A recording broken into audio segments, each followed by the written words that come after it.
नमस्कार, मैं जयेश और आप देख रहे हैं द पैम्फलेट। लंदन का चाथम हाउस, इसका परिचय एक थिंक टैंक का है। अब थिंक टैंक है तो इसमें जॉर्ज सोरोस भी किसी न किसी तरीके से घुसे ही होंगे। जी हाँ, इसकी फंडिंग में राहुल गांधी के प्रिय सोरोस का भी हिस्सा है। जाहिर है, इसे तो राहुल गांधी को प्लेटफॉर्म देना ही था। इसने दिया भी और वे बोले भी। साथ में बोले तो बोले, माफ़ कीजिएगा, हुआ तो हुआ वाले अंकल सैम भी थे। सैम बोले तो पित्रोदा। अब नया क्या कहेंगे? वही बातें कही जो और जगहों पर कहते आए हैं। भारत में लोकतंत्र नहीं है, अल्पसंख्यकों पर अत्याचार हो रहा है, महंगाई बढ़ गई है, आरएसएस ने लोकतांत्रिक और संवैधानिक संस्थाओं पर कब्जा कर लिया है, अमेरिका और ब्रिटेन जैसे देश भारत में लोकतंत्र की वापसी के लिए कुछ करें, वगैरह वगैरह। पिछले कई वर्षों से राहुल गांधी की सुई उनके गले रूपी एलपी रिकॉर्ड पर फंस सी गई है। ऐसा रिकॉर्ड जो घिस के खीप हो चुका है। यही कारण है कि चाथम हाउस में आरएसएस क्या है जैसे सवाल का उत्तर वो यह कहकर देते हैं कि आरएसएस एक सीक्रेट सोसाइटी है। आरएसएस मुस्लिम ब्रदरहुड जैसी एक संस्था है जिसने भारत के संवैधानिक ढांचे पर कब्जा कर लिया है। राहुल गांधी के अनुसार संसद, चुनाव आयोग, न्यायपालिका, मीडिया पर आरएसएस का कब्जा हो गया है। आरएसएस के बारे में राहुल गांधी की समझ का कमाल है कि वे यही सारी बातें पहले भी कह चुके हैं। इस विषय पर पूर्व में दिए गए उनके बयान पर आरएसएस इनके ऊपर मुकदमा करके इनसे माफीनामा ले चुका है। लेकिन यहाँ बात चूंकि राहुल गांधी की हो रही है तो वही घिसे हुए रिकॉर्ड वाली बात हमने कही। अपनी जिस बात पर ये माफीनामा दे चुके होते हैं वही बात फिर से दोहराते हैं। यह करने के लिए अलग स्तर की निर्लज्जता चाहिए जो सब में नहीं मिलती।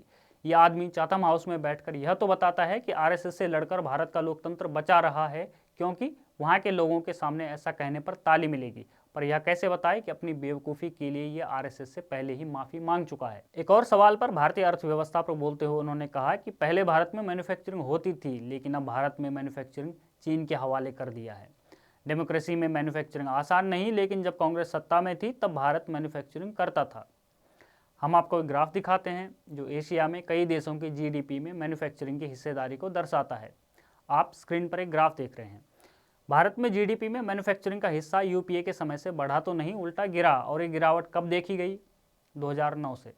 अब इसे संयोग नहीं तो और क्या कहेंगे कि भारत की जीडीपी में मैन्युफैक्चरिंग का हिस्सा कांग्रेस पार्टी और कम्युनिस्ट पार्टी ऑफ चाइना के बीच हुए एमओयू के बाद से गिरना शुरू हुआ। है ना, अजब गजब संयोग। जहां तक वर्तमान सरकार द्वारा मैन्युफैक्चरिंग को प्रमोट करने की बात है तो आत्मनिर्भर भारत और मेक इन इंडिया के तहत मैन्युफैक्चरिंग बढ़ी है। यहाँ आंकड़े बताते हैं, पीएलआई स्कीम के तहत मैन्युफैक्चरिंग प्रमोट करने की बात इन्हीं राहुल गांधी के चारण अर्थशास्त्री वर्तमान सरकार का यह कहकर विरोध करते हैं कि पीएलआई के जरिए मैन्युफैक्चरिंग बढ़ ही जाएगा तो पर्यावरण को होने वाले नुकसान का क्या। ब्रिटेन में बैठकर गांधी कुल गौरव नाना विधि प्रकार के झूठ बोलने के चक्कर में यदि यह सच न बताएं कि मोदी सरकार द्वारा लाई गई योजनाओं के बाद भारत में मैन्युफैक्चरिंग बढ़ी है तो क्या ही कहा जाए। एप्पल से लेकर अन्य एमएनसी भारत आ रही हैं और फैक्ट्री बैठ रही हैं तो जाहिर है आलू की खेती के लिए तो फैक्ट्री बन नहीं रही होंगी। बहरहाल आगे बढ़ते हैं। इनके घिसे रिकॉर्ड का एक एरिया है चीन द्वारा भारत की 2000 स्क्वायर किलोमीटर जमीन हथिया लेना। ये लगातार बोलते जा रहे हैं। सरकार का आधिकारिक बयान का, फिर वह रक्षा मंत्रालय से आए या सेना की ओर से, इन पर कोई असर नहीं होता है। इन आधिकारिक बयान के आगे इनका वही बयान, चीन ने 2000 स्क्वायर किलोमीटर जमीन पर कब्जा कर लिया है। यह तो वही बात हो गई कि खाता ना बही, जो राहुल गांधी कहें वही सही। सच यह है कि वर्तमान सरकार ने चीन को हर जगह रोका है, डोकलाम हो, लद्दाख हो या फिर तवांग। और वैसे भी भारत जब चीन को डोकलाम में पीछे धकेल रहा था तब चीनी राजदूत के डिनर टेबल से कौन बरामद हुआ था। और यह बताने की आवश्यकता नहीं है कि 1962 में चीन ने जब भारत की लगभग 38,000 स्क्वायर किलोमीटर जमीन पर कब्जा किया तब भारत में किसकी सरकार थी। गांधी कुल गौरव के चारण आए दिन शोर मचाते रहते हैं कि चीन फलाने जगह ब्रिज बना रहा है तो फलाने जगह सड़क बना रहा है।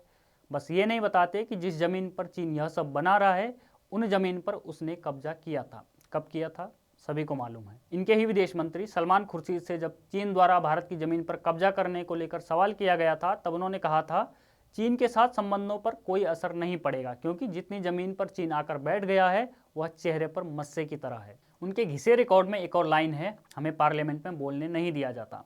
सोचिए, घंटे घंटे भर का भाषण देकर 4 बार का यह सांसद दुनिया को बताता रहता है कि संसद में उसे बोलने नहीं दिया जाता। संसद के नियमों की खुद इन्हें जरा भी परवाह नहीं है। पर इनका कहना है कि इनका माइक बंद कर दिया जाता है। अब मोदी के ऐसे दिन आ गए कि वे लोगों के माइक बंद करवा देंगे, और वो भी राहुल गांधी के। भारत में किसी को अगर याद हो तो वे बताएं कि राहुल गांधी का माइक कब बंद किया गया। जहां तक संसद में बोलने की बात है, संसद में इनकी हाजिरी ही राष्ट्रीय औसत से बहुत कम है। जहां संसद में सांसदों की उपस्थिति का राष्ट्रीय औसत लगभग 80% है, वहीं उनकी उपस्थिति 50% के आसपास है। जहां तक डिबेट की बात है, इन्होंने एक सांसद के रूप में केवल 6 डिबेट में हिस्सा लिया, जबकि राष्ट्रीय औसत 41 है। दरअसल राहुल गांधी संसद तभी जाते हैं जब इन्हें प्रोपेगेंडा पेडल करना होता है।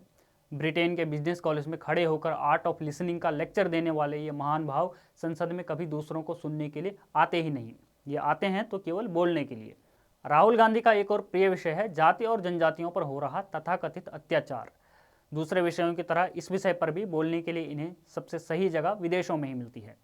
जाति या जनजाति पर हो रहे तथाकथित अत्याचारों की ये उन देशों में बात करते हैं जहां रंग भेद को लेकर क्या नीति रही है, यह पूरी दुनिया जानती है। भारत में जाति संबंधी समस्याओं के करेक्शन को लेकर किए जा रहे प्रयासों को तो 1950 से संवैधानिक संरक्षण प्राप्त है। कालांतर में समाज और सरकार की ओर से तमाम और प्रयास किए जा रहे हैं, इसे लेकर किसी को समस्या नहीं है। जहां तक खुद इनकी पार्टी और उनके सदस्यों द्वारा जनजाति के लोगों को इज्जत देने की बात है, लोकसभा में राहुल गांधी की पार्टी के सांसद और विपक्ष के नेता अधीर रंजन चौधरी ने महामहिम राष्ट्रपति द्रौपदी मुर्मू के बारे में कैसी भद्दी टिप्पणी की थी, वह शायद राहुल गांधी को याद नहीं। देश की हर समस्या के लिए आरएसएस को जिम्मेदार बताने वाले राहुल गांधी को दरअसल समझ ही नहीं कि जाति और जनजाति के प्रति आरएसएस की सेवा भावना कैसी है और वह किस स्तर का काम करता है। चाथम हाउस में उनसे सवाल पूछने वाले को ये बताते हैं कि मोदी सरकार ने डिमोनेटाइजेशन बिना रिजर्व बैंक को बताए लागू किया था। अभी पिछले महीने ही इस विषय पर सुप्रीम कोर्ट का फैसला आया है और कोर्ट ने डिमोनेटाइजेशन को सही करार दिया। ऐसे में ये आदमी यह कैसे बताए कि हमने अपने वकीलों और चारणों को लगाकर सरकार को घेरने की कोशिश की थी पर कुछ नहीं कर पाए और सुप्रीम कोर्ट ने डिमोनेटाइजेशन को सही ठहरा दिया। ऐसे ही वक्तव्य इन्होंने जीएसटी को लेकर दिया, जिस जीएसटी को लागू करने का प्रोसेस लगभग 2 दशक का रहा। उसके बारे में इन्होंने चाथम हाउस को बताया कि उसे सरकार ने एक तरफा लागू किया बिना किसी विचार विमर्श किए। देखा जाए तो पिछले 8 वर्षों में मोदी सरकार के लगभग हर फैसले को राहुल गांधी और उनके इकोसिस्टम ने कोर्ट में चैलेंज किया है। अब इसे उनका फ्रस्ट्रेशन ही कहेंगे कि वे एक भी मुद्दे पर सरकार को गलत साबित नहीं कर पाए। आप खुद सोचें, हर बार इनके वकील इन्हें आश्वासन देते होंगे कि बस एक मौका और दीजिए, इस बार हम मोदी को गलत साबित कर ही देंगे, और हर बार फैसला आने के बाद इन्हें अगले मुद्दे को कोर्ट में ले जाने की तैयारी शुरू करनी पड़ती होगी। बार बार हारना बड़ा थकाऊ होता है, फिर हार कोर्ट में हो या फिर चुनाव में। राहुल गांधी फिर भी प्रत्येक हार के बाद मोहम्मद गौरी की तरह लग जाते हैं, फिर कोशिश करते हैं और जीत की आश में फिर हार जाते हैं। बस उन्हें यह समझने की आवश्यकता है कि उन्होंने अपना पाठ मोहम्मद गौरी से सीखा है, तो उनके सामने जो व्यक्ति है उसने भी अपना पाठ पृथ्वीराज चौहान से ही सीखा होगा। वैसे भी 2015 में कम्युनिस्टों ने यह प्रोपेगेंडा चला रखा था कि पृथ्वीराज चौहान के बाद पहली बार किसी हिंदू ने दिल्ली पर कब्जा किया है। चाथम हाउस में दिए गए राहुल गांधी के बयान पर आपका क्या कहना है, हमें कमेंट बॉक्स में ज़रूर बताएं। बने रहिए हमारे साथ, देखते रहिए द पैम्फलेट।